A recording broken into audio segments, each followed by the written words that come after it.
Hey now, East Coast Gullwings. Video number, who the fuck knows at this point? What's up, everyone? Well, we are in the end of October. I think Halloween is this weekend. So happy Halloween to everybody. On that note, we are back working on the car. Took a little bit of time off. What would you call that? A hiatus? Was doing some other shit. Chopping wood. Had some projects had to sell. Had some things. Just a lot of loose ends that needed to be tied up. So what are we doing? That's the question. Had a lot of people emailing me and texting me on Messenger that haven't had a video in a while. So to all those people that are wondering what's going on, this video is for you.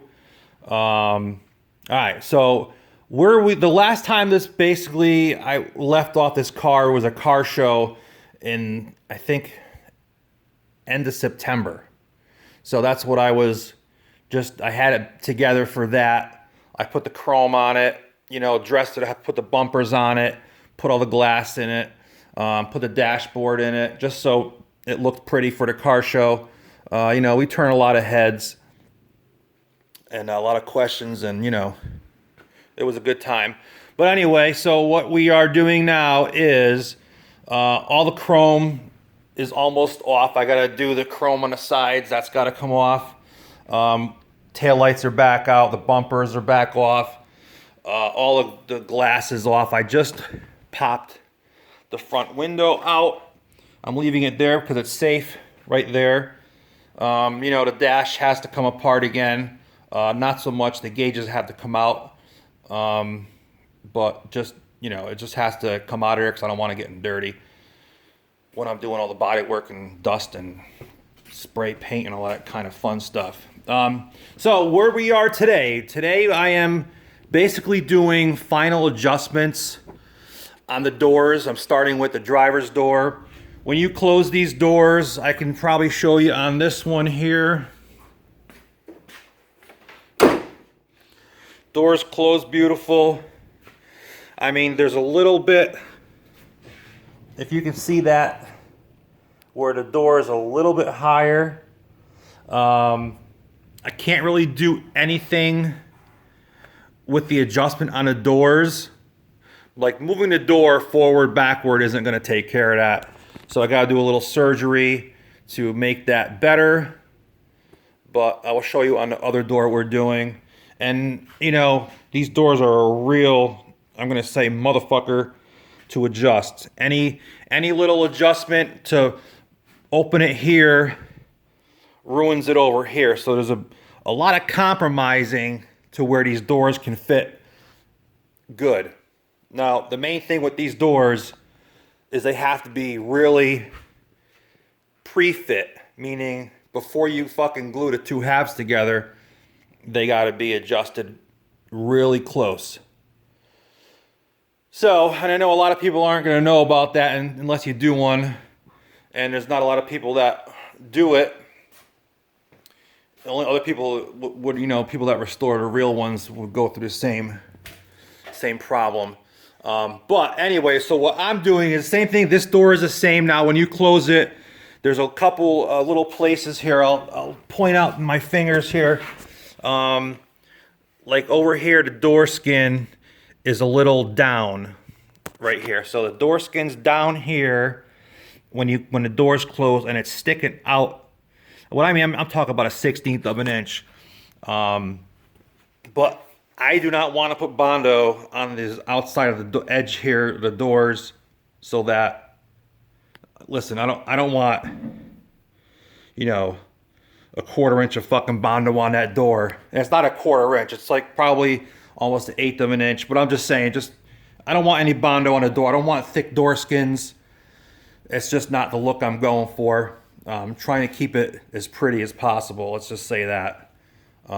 So what I ended up doing is I sliced the door from here all the way down to there, and it makes it so I can adjust it in or out anywhere on this place. So what I have here now is I have some panel bond holding it to where when I close the door, it sits perfectly flush with this door body, the sill here.